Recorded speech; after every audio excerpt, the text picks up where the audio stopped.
Sports fans, PBNC Sports Chaos. And guess what? We're about 24 hours from the minute away from NFL season.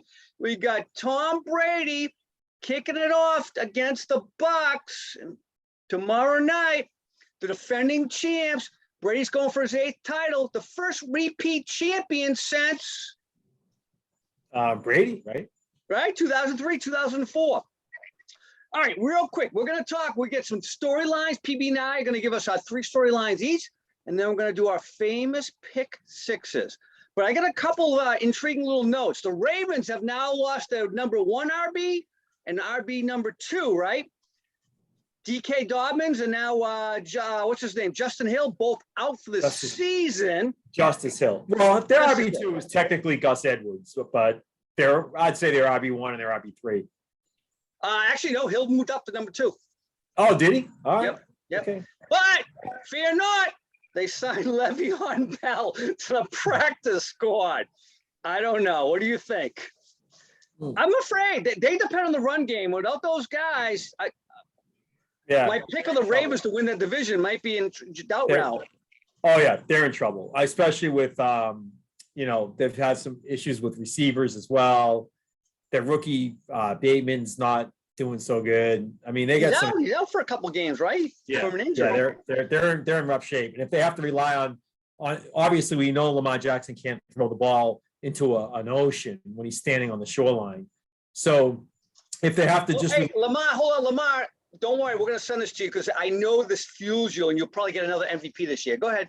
Yeah, right. Well, and we know he can be dangerous with his legs, but if that's the only aspect of their offense, he's not going to be good with his legs. He's good with his legs when there's a lot of other options and variety in the offensive scheme, and there just isn't this year. So, sad for Lamar.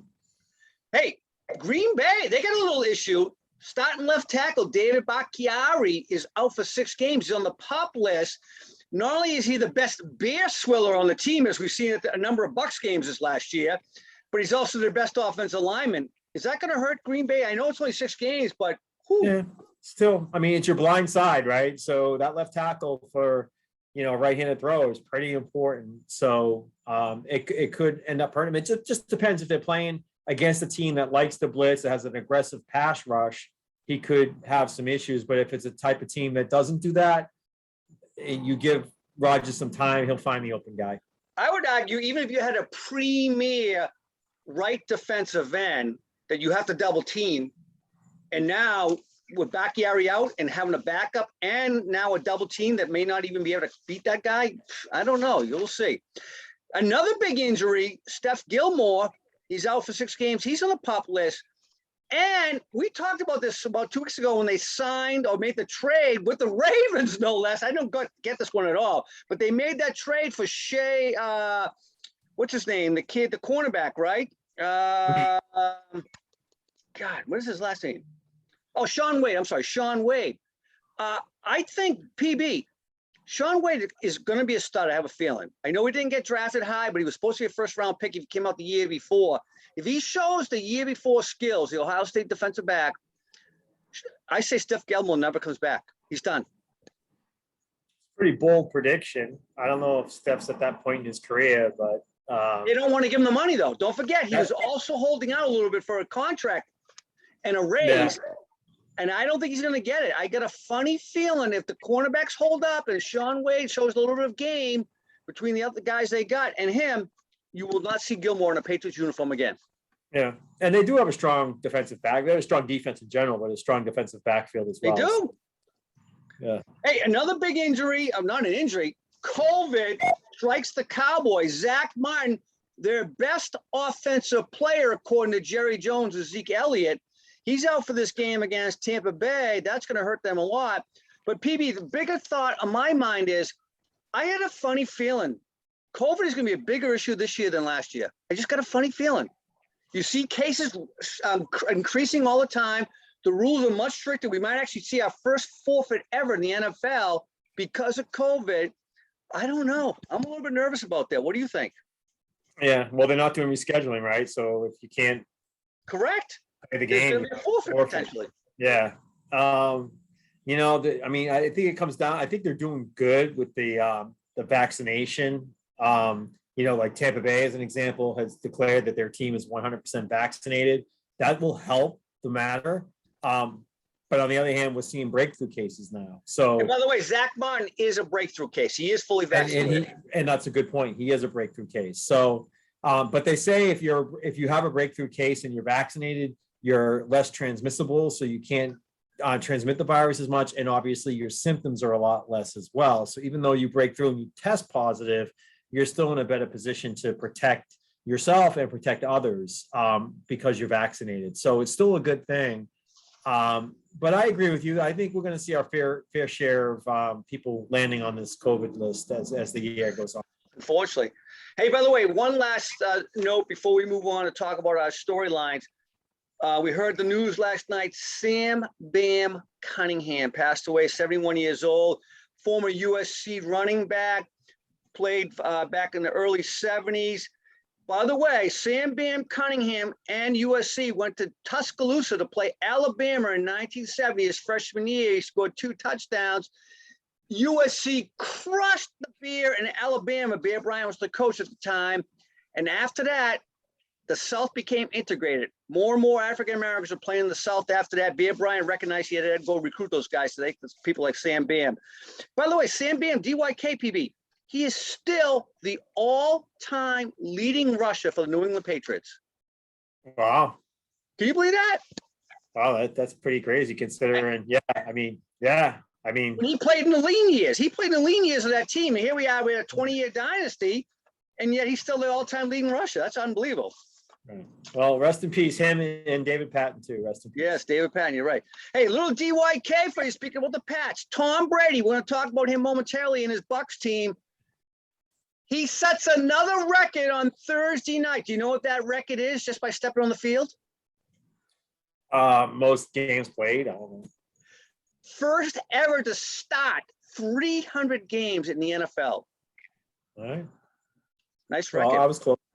Yeah, you are. All right, storylines. Give me one of your storylines. We got 3 each. What do you got? Yeah, well, I think one of my storylines is just going to be this, and I mentioned this last week. It's the quarterback situation in Chicago, and how much of a leash are they going to give to Andy Dalton? And then I heard them even talking on ESPN earlier today or yesterday that if something happened to him, they'd go to Foles before they went to Fields, which makes him a third-string quarterback. So. Are they really concerned about his readiness? What's the best thing for this team right now? Do we think Matt Nagy knows what he's doing? Or is this a team that's just denying the obvious, which is Justin Fields at quarterback? So to me, that's a big story.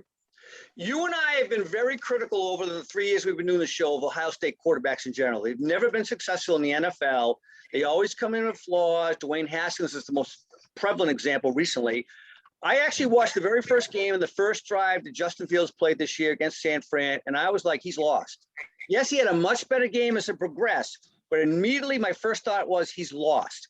And so I think that's what they saw, and I don't think they saw any difference, including that big hit he took against Buffalo in the second game, where he just got absolutely jacked up because he totally missed the blitz by not recognizing the defense. So I think it's another flaw by Ohio State quarterbacks. I hate to say it. All right. Okay. My storyline, Mac Jones. Whew. Yeah. I didn't think you know what? I was very happy. I said last year, he's the right guy for the Pats team. I didn't see him start in game 1, not in the Bill Belichick offense. And the fact that he is, and the fact that they didn't even keep Cam Newton on the roster just blows my mind. That's a storyline in itself. 27 years Bill's been coaching, never had a rookie quarterback start, right? Yeah, that does speak a lot to what he sees in Mac Jones. So he's set up for success. I mean, as long as he can read defenses and work out that the timing that offense runs on, much like Brady did early in his career, there's no reason why he can't be successful, especially with a strong defense like they have, getting off the field and getting the offense back on the field. I think he's set up to be successful. So I wouldn't be surprised. Is he ready? We don't really, that's hard to answer. Can he? Is he capable of? I would say yes. Is he actually ready? We won't know until he plays a couple games, gets a couple games under his belt. Right. And much like Justin Fields a moment ago. So who knows? All right. Yeah. What do you got? What's your second storyline? My other storyline is just around all the rookie quarterbacks really coming out of the draft. You got 5 quarterbacks that went in the top 15 picks, right? Which of those quarterbacks do you think will have the best season this year? You got the number 1 overall pick in Trevor Lawrence, right? You got Zach Wilson, you got Trey Lance as your top 3. Then you had Justin Fields go number 10 overall of the Bears, and you had the Patriots taking Mac Jones at 15. Which of those do you think, not career, this year, which of those quarterbacks do you think will have the best season? So it always goes back to location, like they say in real estate. Mac Jones ended up in the best location at the end of the day. So I think it's going to be him. I love Trevor Lawrence, but I think it's a horrible location. The Bears are a horrible location for Justin Fields. And the other guy who I think will be second best, Zach Wilson, but the Jets are a horrible location as well. I think down the road, Zach Wilson may have the best career. Okay, that's interesting to say. Yeah, I mean, Trey Lance is also in a pretty good situation in San Francisco there. However, we don't know because he's not the starting quarterback week 1. It's going to be Jimmy G. If Jimmy G is coming out of the gate and he's successful, Trey Lance might not see the field for a while. So, Correct. like you said, Mac Jones as a starting quarterback, named starting quarterback week 1 with the Patriots team, the way it's set up, and the offensive, mindset and the running game and the offensive line that they have. He's in a great position to have a good year. I agree. For me, my second one is did Dallas solve their issue, or more importantly, their offensive line problems? Because defense is one thing. I know it was horrible, but that offensive line, already going to show it this week with Zach Martin out. They have absolutely zero depth. They have 5 guys and that's it. They might as well have you and me being the 6th or 7th offensive lineman. Seriously. So, and by the way, Smith, the left tackle, hasn't completed a season now in 3 years. Oh, that's rough. All right, give me number 3 for you. Yeah, that's bad for Dak, and it's bad for Zeke Elliott too. It's not a good situation. I think the defense will improve. I think the offensive line is just old and injury prone now, and no backup. My number 3 is the Kansas City Chiefs, and can they three-peat as AFC champions? I was talking about this team being a potential dynasty. If they get back to the Super Bowl for a 3rd straight year, I don't know when the last time that was done, but that would be quite a feat, even though they did lose last year to Tampa Bay. They won the year prior, of course. That, to me, if they can get back to a 3rd straight Super Bowl, that's pretty intense. So my storyline associated with that is who can compete with them. And we know the Bills played them last year in the AFC Championship. I think the Tennessee Titans played them in the championship the year before.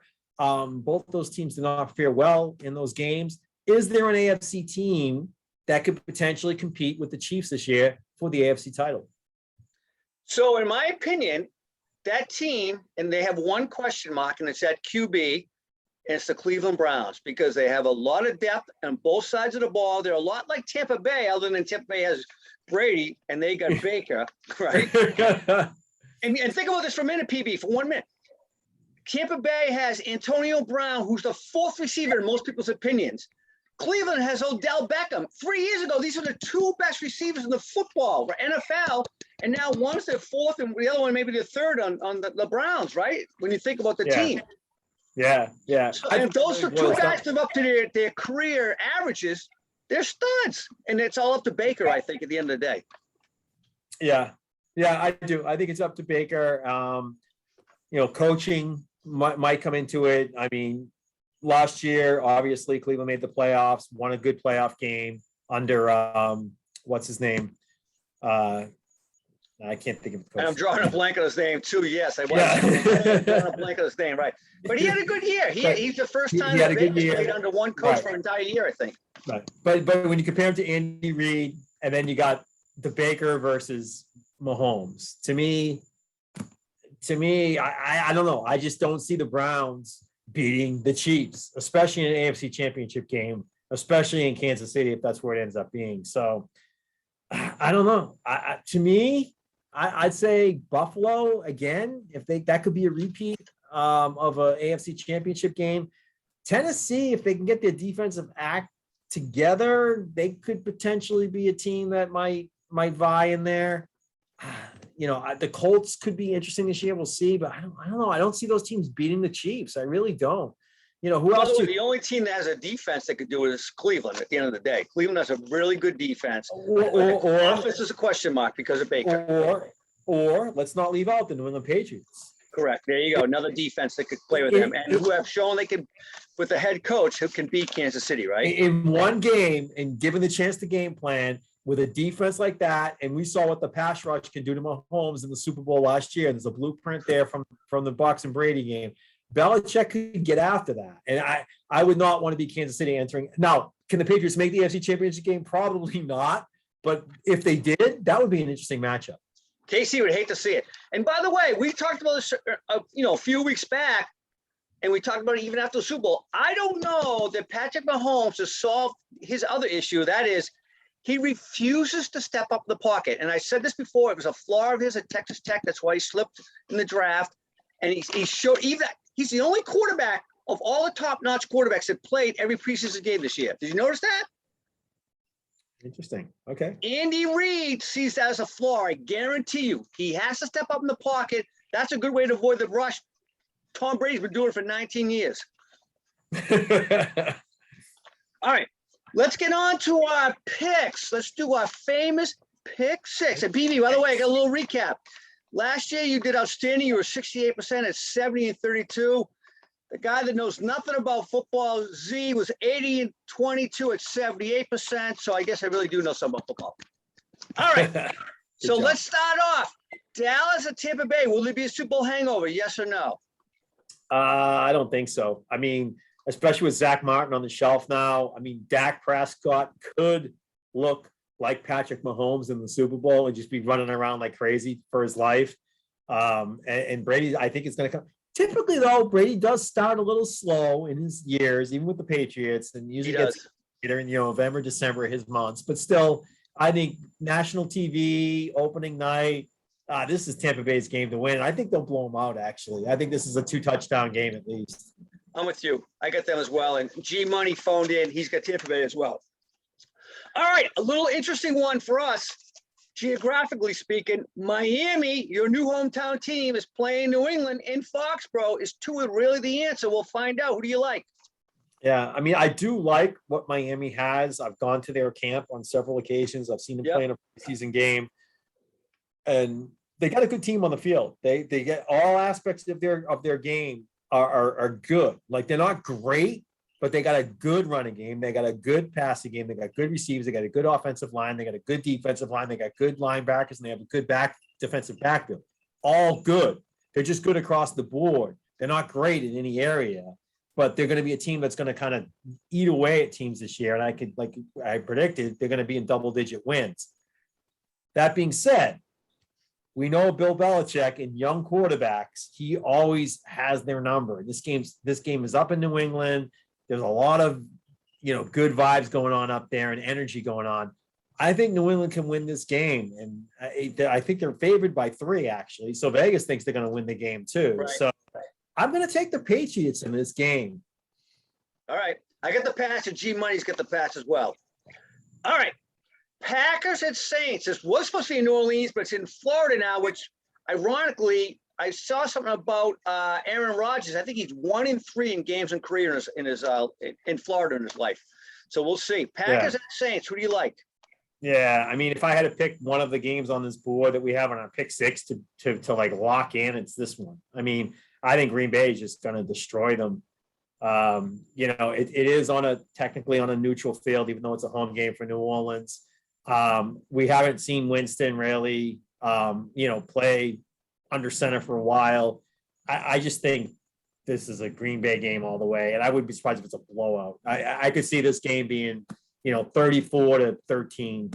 Really, I really like the Packers in this one. Ooh, I hope so. I get Aaron Rodgers as my survivor quarterback. I like the Packers as well. G Money likes the Packers as well. All right, the big one we just talked about. This is our third storyline of the year. The Browns go to KC. Yeah. How interesting that a lot of teams think that the Browns are the one team that might give Kansas City a run for their money this year. I disagree with that. And you know what? It's going to be proven right in week 1 because Kansas City's going to kick the living crap out of the Browns. This will be another blowout. at least 2 touchdowns, maybe more, but I would look for a 38-17 type game here for the Chiefs. I think KC wins. I don't know if they win by that much because I think the Browns defense is going to be pretty good. We'll see, but I got KC as well. Our man, G Money, though, he likes Cleveland. I don't know where he got that from, but good luck, G Money. Yeah, picking against the Chiefs at home on their first game of the year. That's kind of lame. This game, we thought weeks ago before Carson Wentz's injury, this would be a very, very good game. Seattle and Indy, but I don't know anymore. What do you think? Yeah, I mean, Seattle's a team this year that just I haven't quite got my finger on how well they'll do. I'm not. I mean, I think I ended up even having them third in the division over there. It's a tough division in the West and the NFC, but Wentz or no Wentz, I think I still would take Indy in this game because I'm not a Wentz fan at all. Yeah. I don't think he's the answer there in Indianapolis, but still, given their defense, given their offensive line, their defensive line, they'll be able to get after Russell Wilson and make him make quick decisions. I still like Indy in this game, and it's interesting that Indy's a home dog here. They got Seattle as the favorite team on the road, going across the country, playing a team that some people were saying could compete for the division and also compete for the AFC title this year. And they have them underdogs at home in their first week. Oh man, maybe Vegas knows more than I do, but I'm going to go Indy here. Well, I will say this. So I'm picking Seattle, but I see your point going across the country, 2 hours difference time zone. It's the early game here on the East, right? So for those guys in Seattle, it's like playing 11 in the morning. Seattle didn't lose much on that team, and they are the defending NFC West champs, the best division in football. So I think they're going to win this game. That's just my thoughts. G Money does as well, but you got a good point. And by the way, Wentz is basically playing for his career this year. Don't you agree? Yeah, for sure. If he sucks, he's done. He's gone, right? Yeah. Yep. I'm with you. All right. This last game, I wasn't going to put this on the roster, but then when I saw it was a 1-point spread, I said, you know what? We got to pick this one. It's a pick 'em, basically. Chargers head east to play Washington. That game's at 1 o'clock as well, so that's going to be a factor. Who do you like? Yeah, and I'm going to reverse my strategy here and say that, I think the Chargers just have the better football team. You're talking about a Justin Herbert against a Ryan Fitzpatrick. Washington got, they won the division last year with a 7-9 record or 6-10, whatever the hell they were. Right. I mean, and everyone thinks they're a great team now, all of a sudden, And by the way, they finished 7-9 or 6-10, playing the Giants twice, playing the Cowboys twice, and playing the Eagles twice, 3 of the worst teams in the NFC. So they're not that good. People are overrating Washington because of the way they played some good defense and Chase Young and all that kind of stuff. They're not that good of a team. They're really not. And trust me, the Chargers are a better football team, better talent, better skill positions. Keenan Allen, Justin Herbert at quarterback, Austin Eckler at running back. Those guys will just go in and slam them. So I'm going to give this one to the Chargers. So I will agree that they have a very good offense for the Chargers. I think Washington's defense is for real. I think coming 3 hours time zone difference is going to be a factor for the Chargers. And by the way, there is now a book on Justin Herbert. Last year, he came out of the blue. There was no book. Don't forget, he wasn't supposed to start the second game, right? Tyrod Taylor was the starter up till he got punctured in the shoulder the wrong way. So there's a book now out in Justin Herbert. I think Washington figures out.